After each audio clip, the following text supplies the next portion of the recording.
Ассаламу алейкум. Представьтесь, пожалуйста, и откуда вы к нам приехали? Из Качугая. Имам Качугай. Сулейман. Сулейман Хаджи, скажите, пожалуйста, когда вы выезжали из дома на зиярат, о чем вы думали и какие у вас были ощущения? Очень радостные ощущения.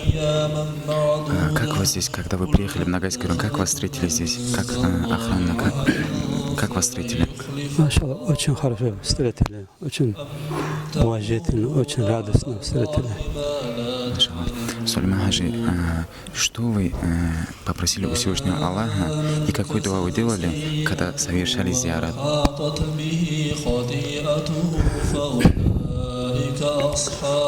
Всем братьям, чтобы иман увеличился, всем крепкий иман. И нашим братьям, что все следовать за пророком Мухаммадом, саллаллаху алейхи ва саллям. Мы желаем вам всех благ. Пусть Аллах Таала укрепит ваш иман и примет ваш зиярат, иншаллах.